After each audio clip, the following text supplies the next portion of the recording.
আসসালামু আলাইকুম রহমতুল্লাহ।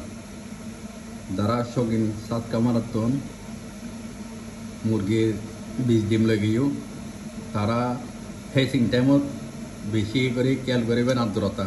এই শীতকালে আর্দ্রতা বেশি সমস্যা করে। 65 আয় দিয়ে 75 আর্দ্রতা, কিন্তু 65 গান তুলতে বহুত কষ্ট হয়ে যায়। গই মেশিন তো ওটু আছে পানি মারে ফায়ারে, তো হাস নগরে এটা ভিতরে এখন বেশি করে দেখাই নগে আর্দ্রতা বাড়াই বেলাই দেখুন না বাড়ি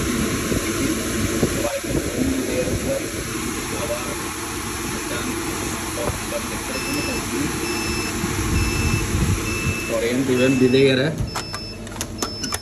তো আর্দ্রতা ঠিক থাকব। আর্দ্রতা ঠিক থাকলে ফেসিং টাইমত বাচ্চা ফুড়ব ডিমতন বাচ্চা ফুড়ে বেলায় ঠিক থাকব ফুড়বে, মানে নইলে আর্দ্রতা ঠিক না তাহলে বাচ্চা ডিমের ভিতরে মারা যাইব। সবসময় খেয়াল লাগবেন যারা আর খাওয়ার তো যারা ডিম লাগিয়ে তারা বেশি করে হইতে, আবার অনেকে ভাবে যে ডিম নষ্ট ওই কি ডিম বাচ্চা কেন ফুড়ে। এখন শীতকালে দামিলা বেশি আর্দ্রতার সমস্যা। অলরেডি লাইট এসছে দেখুন না, ইবে সারাদিন মানে লাইট ইবে জ্বলিতে হয় না, তো গরম হলে ইবে মারা দেয় অনেক 2-3 মিনিট পর ইবে স্প্রে করে ভিতরে, কিন্তু এখন শীতকালে কন্টিনিউ মারে।